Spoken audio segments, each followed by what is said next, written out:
Hello and welcome to everyone to the channel JKSSB अड्डा 614। आज हम डिस्कस करेंगे 27 अक्टूबर के जो भी इम्पोर्टेंट न्यूज़ हैं उन सभी को, राइट।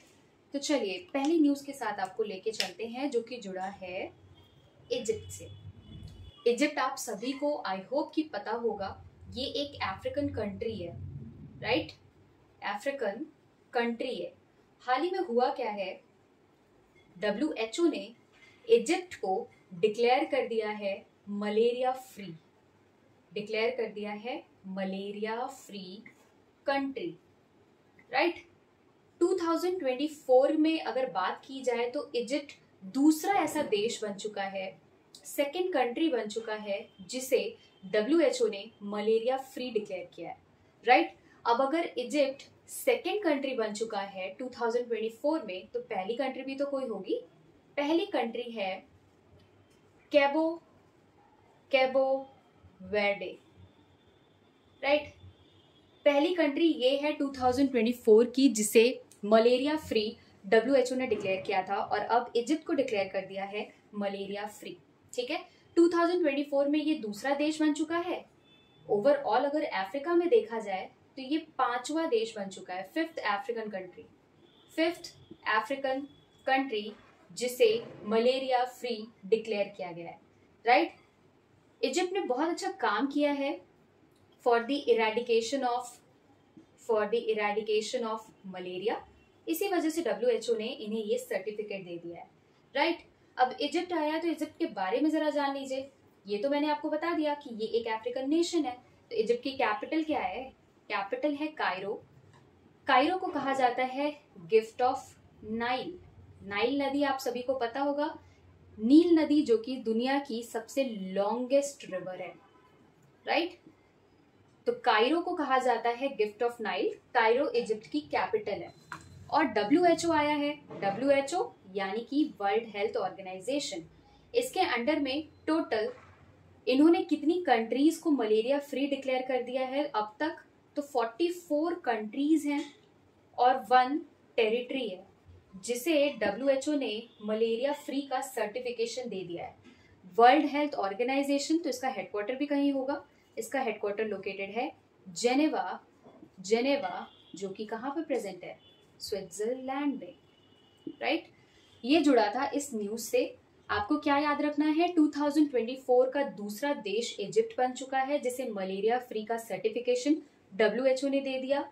और अफ्रीका में अगर पूरी बात की जाए तो इजिप्ट पांचवा ऐसा देश बन चुका है जिसे मलेरिया फ्री का सर्टिफिकेट दे दिया गया है, राइट। चलिए तो आपको दूसरी न्यूज के साथ लेकर के चलते हैं इटली। चलिए तो लेकर के चलते हैं आपको दूसरी न्यूज के साथ जो कि जुड़ा हुआ है एक समिट से। वो है G7 समिट 2024 जिसकी प्रेसिडेंसी इस बार इटली के हाथ में है। G7 यानी कि ग्रुप ऑफ 7 कंट्रीज। तो इनमें कौन कौन से देश आते हैं? वो देश हैं कनाडा,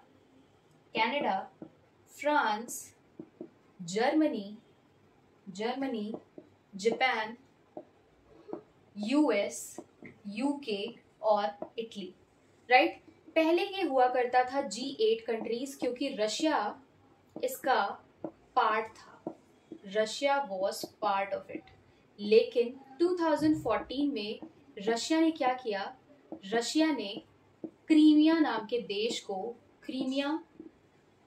कैप्चर कर लिया जिसके बाद रशिया को इस ग्रुप से बाहर कर दिया गया और अब ये G7 देशों के नाम से जाना जाता है।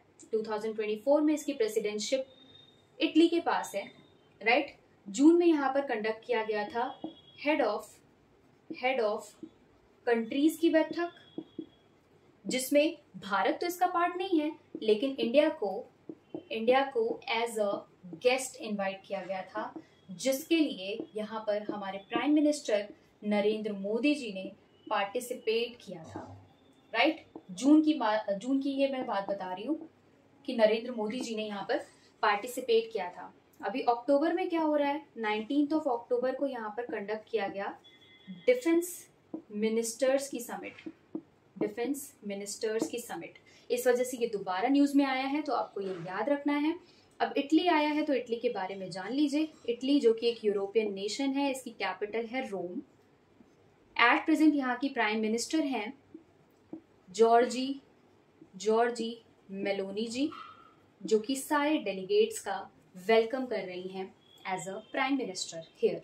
ऑल्सो ये जो G7 2024 में होस्ट किया जा रहा है, ये कौन सा एडिशन है? 50th addition, right. तो आपको क्या याद रखना है? एडिशन याद रखना है, इस बार की प्रेसिडेंसी किसके हाथ में है ये याद रखना है, और कौन कौन से देश इसके मेंबर हैं वो याद रखना है, राइट। चलिए तो नेक्स्ट न्यूज के साथ बढ़ते हैं, जो कि जुड़ा हुआ है एक साइक्लोन से। हाल ही में एक साइक्लोन आ रहा है हमारे इंडिया के coastal region bay of Bengal में, जो कि धीरे धीरे इंडियन ओशन की ओर बढ़ते चला जा रहा है। उस साइक्लोन का नाम क्या है? उस साइक्लोन का नाम है साइक्लोन दाना, राइट। कहाँ पर इसने हिट किया? इसने हिट किया ओडिशा, वेस्ट बंगाल के रीजन को हिट किया। ओडिशा के भी पुरी और वेस्ट बंगाल के सागर आइलैंड को इसने हिट किया, राइट। ये साइक्लोन आया कौन से ओशन में था? बे ऑफ बंगाल, राइट। यहां से इसने एंट्री की और ओडिशा और वेस्ट बंगाल को इसने बहुत ही बुरी तरीके से इफेक्ट किया है। अब तो इसका लैंडफॉल हो चुका है, ये टकरा चुका है ओडिशा और वेस्ट बंगाल से, जिसके बाद वहां पर काफी ज्यादा हैवी रेनफॉल और स्टॉर्म देखने मिल रहा है। अब आखिर साइक्लोन का नाम रखा गया है तो किसी कंट्री ने इसका नाम रखा तो जरूर होगा। तो दाना जो वर्ड है वो एक अरेबिक वर्ड है जिसका मतलब होता है, जिसकी मीनिंग है जेनरोसिटी, राइट, दयालुता, जिसको हिंदी में हम लोग कहते हैं। इसका ये मतलब है। नाम दिया किसने है? तो नाम सजेस्ट किया गया है, नेम सजेस्टेड बाय कतर एक अरब नेशन है ना, तो इसने इस नाम को सजेस्ट किया है, राइट। आखिर हम साइक्लोन की नेमिंग करते क्यों हैं? नेमिंग इसलिए साइक्लोन्स की जाती है सो दैट उसे स्टडी और डिस्कस करने में आसानी हो, डिस्कशन क्या हो जाए, हमारा इजी हो जाए। इस वजह से साइक्लोन्स के नाम दिए जाते हैं, राइट।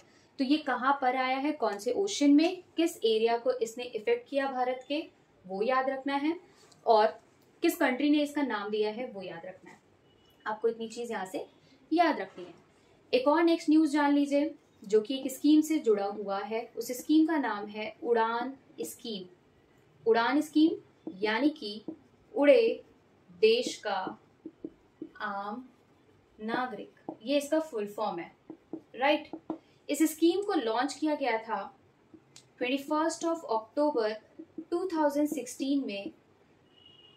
तो 2024 में अगर देखा जाए तो इसके 8 साल पूरे हो चुके हैं।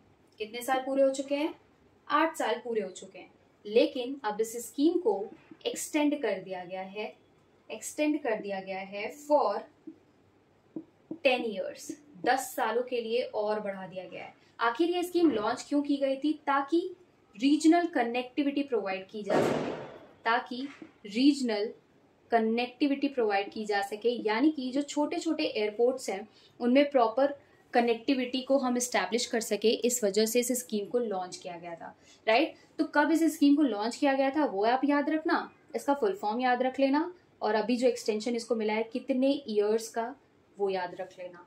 8 साल तो पूरे हो ही चुके हैं, 10 साल का और इसमें एक्सटेंशन दे दिया गया है, राइट। चलिए तो आपको स्पोर्ट्स की न्यूज के साथ लेकर के चलते हैं, which is related to archery world cup. हुआ क्या है, अभी हाल ही में ऑर्गेनाइज किया जा रहा था आर्चरी वर्ल्ड कप 2024, राइट। कहाँ पर इसे होस्ट किया जा रहा था? इसे होस्ट कर रहा था मैक्सिको फ्रॉम 19 to 20 अक्टूबर। तो पढ़ना क्यों है इसे? क्योंकि हमारे भारत ने इसमें पार्टिसिपेट किया था और इस बार इसका 18th एडिशन होस्ट किया जा रहा था यहाँ पर भारत की तरफ से जो भारत की एक प्लेयर हैं दीपिका कुमारी, ये एक आर्चर हैं, इन्होंने यहाँ पर सिल्वर मेडल जीत लिया है। इस वजह से ये हमें जानना ज़रूरी हो गया है, राइट। वर्ल्ड आर्चरी की शुरुआत, जो वर्ल्ड आर्चरी कप है, इसकी शुरुआत की गई थी स्टार्टेड फ्रॉम 1931, राइट। हेडक्वार्टर कहाँ पर इसका लोकेटेड है? तो इसका हेडक्वार्टर लोकेटेड है लॉसिनी स्विट्जरलैंड में, राइट। आप इसका हेडक्वार्टर भी लर्न कर सकते हो। टोटल कितनी कंट्रीज इसके मेंबर हैं? तो 168 कंट्रीज इसके मेंबर हैं। हमारी भारतीय प्लेयर ने सिल्वर मेडल जीता है वहाँ पर, इसलिए हमें इसके बारे में जानना ज़रूरी हो जाता है। साथ ही में ये कौन सा एडिशन था और किसने इसे होस्ट किया, राइट। आई होप आप सभी को पसंद आया होगा। सो कमेंट बॉक्स में आप लोग मैक्सिको की कैपिटल ज़रा बता देना, बहुत ही आसान सी कैपिटल है। आई होप कि आप सब बता पाएंगे। So thank you for watching.